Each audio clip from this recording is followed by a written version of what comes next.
నెల్లూరు జిల్లా సర్వేపల్లి నియోజకవర్గం తోటపల్లి గూడూరు మండలంలోని పామదురువు కండ్రిగా పొలం రహదారి వివాదంపై టీడీపీ అనుచరులు దాడి చేసిన ఘటనలో తీవ్రంగా గాయపడిన వైఎస్ఆర్సీపీ యువ నాయకుడు వేముల శ్రీనివాసులు రాష్ట్ర మాజీ మంత్రి వైఎస్ఆర్సీపీ ఉమ్మడి జిల్లా అధ్యక్షుడు కాకాని గోవర్ధన్ రెడ్డి రాష్ట్ర కార్యదర్శి చిల్లకూరు సుధీర్ రెడ్డి ఆదివారం పరామర్శించారు. వైద్యశాలలో విశ్రాంతి తీసుకుని ఇంటికి వచ్చిన బాధితులను పరామర్శించిన అనంతరం కాకాని గోవర్ధన్ రెడ్డి పాత్రికేయులతో మాట్లాడుతూ ప్రస్తుతం కూటమి పాలనలో రాష్ట్రం దారుణ స్థితిలో ఉందని, ప్రజల్లో నాయకులను లక్ష్యంగా చేసుకుని దాడులు చేయడం, పోలీసులు తగిన చర్యలు తీసుకోవడం ప్రజాస్వామ్యానికి మచ్చ అని, ఇటువంటి కక్ష సాధింపులు సాగించిన వారందరికీ త్వరలోనే తగిన మూల్యం చెల్లించాల్సిందేనని ఘాటుగా వ్యాఖ్యానించారు.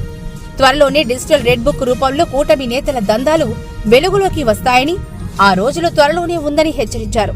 అనంతరం ఇటీవల ప్రమాదంలో గాయపడిన మద్దిన వెంకట సుబ్బనాయుడు కూడా కాకాని గోవర్ధన్ రెడ్డి పరామర్శించి ఆయన ఆరోగ్య పరిస్థితిని తెలుసుకున్నారు. ఈ కార్యక్రమంలో మండల వైఎస్ఆర్సీపీ అధ్యక్షుడు ఉప్పల శంకరయ్య గౌడ్, వైసీపీ సీనియర్ నాయకులు తలమంచి సురేంద్రబాబు, వరిగొండ నాయకులు విష్ణుమోహన్ రెడ్డి, రంగినేని కిషోర్, కిరణ్, మారం రెడ్డి, చిన్నబుజ్జిరెడ్డి, ఇసనాక రమేష్ రెడ్డి, టంగుటూరు పద్మనాభరెడ్డి, చెరుకూరు శ్రీనివాసులు నాయుడు, లేబూరు మల్లికార్జున, బాలాజీ, పామంచి దుర్గా, వైసీపీ నాయకులు శేషు, పాతపాలెం నేతలు కంజి శ్రీరాములు, వెంకటాచలం వెంకటశేషయ్య, కార్యకర్తలు, అభిమానులు పాల్గొన్నారు.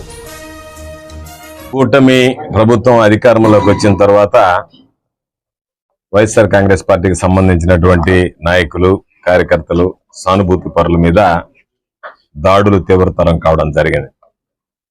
బహుశా ఆంధ్ర రాష్ట్ర చరిత్రలో ఎన్నడూ లేనటువంటి విధంగా కవ్వింపులకి, కక్ష సాధింపులకి ఈరోజు కూటమి ప్రభుత్వం ప్రోత్సహించేటువంటి పరిస్థితి దురదృష్టకరమైనటువంటి వాతావరణాన్ని కల్పిస్తుంది.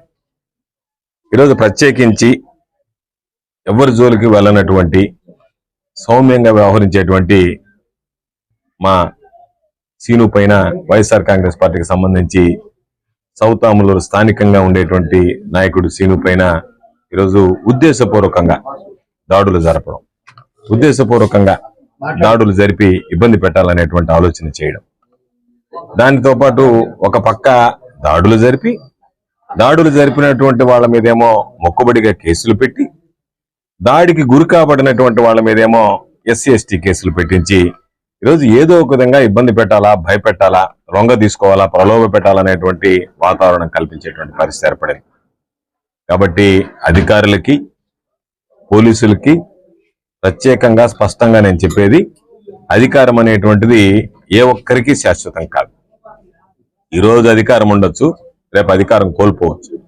ఈరోజు అధికారంలో ఉంది కదా అని విర్రవీగేటువంటి ఈ తెలుగుదేశం పార్టీ నాయకులకు కానీ, అదేవిధంగా అధికార పార్టీ అండ ఉంది కదా అని చెప్పి ఈరోజు వాళ్ళకు వంత పాడుతున్నటువంటి అధికారులు, ప్రత్యేకించి పోలీసు విభాగం, పోలీసు శాఖకి నేను చెప్పేది, అధికారం శాశ్వతం కాదు. రేపు ఈ అధికారం దూరమైన రోజు, మరలా వైఎస్ఆర్ కాంగ్రెస్ పార్టీ ప్రభుత్వం ఏర్పడిన రోజు, జగనన్న ముఖ్యమంత్రి అయిన రోజు మీ పాటలు ఏ విధంగా ఉంటాయనేటువంటిది ఒక్కసారి ఊహించుకోండి. మీ ఊహకు కూడా అందరూ చెప్తున్నా, మీరు ఊహించుకోలేనటువంటి పరిస్థితి ఉంటుంది. అందరూ అనుకోవచ్చు సాధారణంగా ఏదోలే కోపతాపాలు, ఆవేశాలు కొద్ది రోజులు ఉంటాయి, ఆ తర్వాత తగ్గిపోతాయి, మనం ఏదో ఇక్కడి నుంచి బదిలీ ఇంకొక జిల్లాకి వెళ్ళిపోతామని చెప్పి జగన్మోహన్ రెడ్డి గారు చెప్పినట్టుగా మీరు పదవి విరమణ చేసినా, ఈ జిల్లాలు దాటి వెళ్ళిపోయినా, సప్త సముద్రాల అవతలున్నా లాక్కొచ్చి మిమ్మల్ని శిక్షించేటువంటి పరిస్థితి ఉంటుంది తప్ప ఎవరిని విడిచిపెట్టేటువంటి పరిస్థితి ఉండదు. కాబట్టి ఒక హత్యా ప్రయత్నం జరిగి 6 కుట్లు పెడితే దానికి సంబంధించి హాస్పిటల్లో మగతలో ఉన్నప్పుడు బలవంతంగా మీ ఇష్ట ప్రకారం మీరు స్టేట్మెంట్లు రాసుకొని, ఆ స్టేట్మెంట్ మీద సంతకాలు పెట్టించుకొని, దానికి మొక్కుబడిగా ఒక కేసు కట్టి మేము ఇబ్బంది పడకుండా చేస్తామంటే దాని మీద ప్రైవేట్ కంప్లైంట్ వేస్తాం. ప్రైవేట్ కంప్లైంట్ ద్వారా సెక్షన్ ఆల్టరేషన్ అడుగుతాం. లేదనుకుంటే దాని మీద పునర్విచారణ జరుగుతుంది. ఆ కేసు మీద పునర్విచారణ జరిగినప్పుడు ఎవడైతే నేరాలకు పాల్పడ్డారో వాళ్ళ అంతు చూడటమే కాకుండా వాళ్ళకు వంతబాడి ఈ రోజు ఎవరైతే అధికారులు నాటకాలు ఆడారో వాళ్ళను కూడా విచారణలో వదిలిపెట్టేటువంటి పరిస్థితి ఉండదు. కాబట్టి ఇప్పటికైనా మీరు జాగ్రత్తగా వ్యవహరించండి. లేని పరిస్థితుల్లో భారీ మూల్యం చెల్లించుకోవాల్సినటువంటి పరిస్థితి ఏర్పడుతుంది.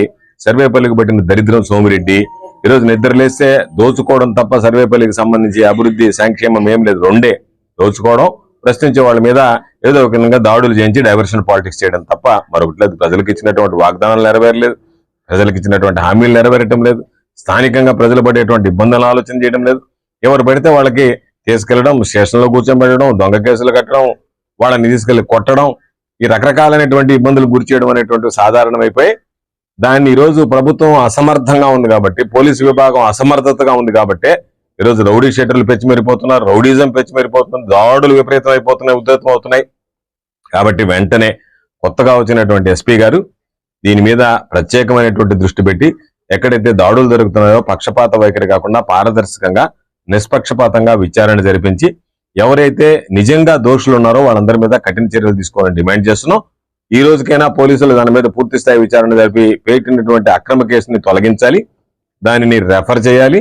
దానితో పాటు ఈ రోజు ఉన్నటువంటి ఏదైతే వీళ్ళ మీద మొక్కుబడిగా కేసులు పెట్టారో హత్యాయత్నం కేసు కాకుండా దాని మీద ఏదైతే సెక్షన్లు వస్తాయో హత్యాయత్నంతో పాటు బెయిలబుల్ సెక్షన్ కాకుండా నాన్ బెయిలబుల్ సెక్షన్లు దానికి వర్తిస్తాయి. దాని ప్రకారం కేసు నమోదు చేయాలి. లేని పక్షంలో ఇటు పోలీసుల మీద ఇటు దోషుల మీద అందరి మీద కూడా న్యాయ పోరాటం చేయడానికి వైఎస్ఆర్ కాంగ్రెస్ పార్టీ సిద్ధంగా ఉంది. సర్వేపల్లి నియోజకవర్గానికి సంబంధించి కానీ నెల్లూరు జిల్లాకు సంబంధించి కానీ వైఎస్ఆర్ కాంగ్రెస్ పార్టీ శ్రేణులకు అన్ని విధాల అండగా నిలుస్తాం. వైఎస్ఆర్ కాంగ్రెస్ పార్టీ కష్టకాలంలో ఎవరైతే వైఎస్ఆర్ కాంగ్రెస్ పార్టీ జెండాని భుజాన్ని వేసుకుని మోస్తున్నారో వాళ్ళకి ఏది జరిగినా సరే మా కుటుంబంలో జరిగినట్టుగా భావిస్తాం, మా కుటుంబ సభ్యుడి మీద దాడిగా భావిస్తాం తప్ప మరొకటిగా భావించాం. సీను మీద జరిగినటువంటి దాడిని ఖండిస్తున్నాం. తప్పనిసరిగా రాబోయేటువంటి రోజుల్లో సీనుకి ఏ విధంగా అయితే ఈ రోజు మీరు దాడి చేశారో అంతకి 10 రెట్లు మీరు అనుభవించడానికి సిద్ధంగా ఉండండి అని చెప్పి హెచ్చరిస్తున్నాం.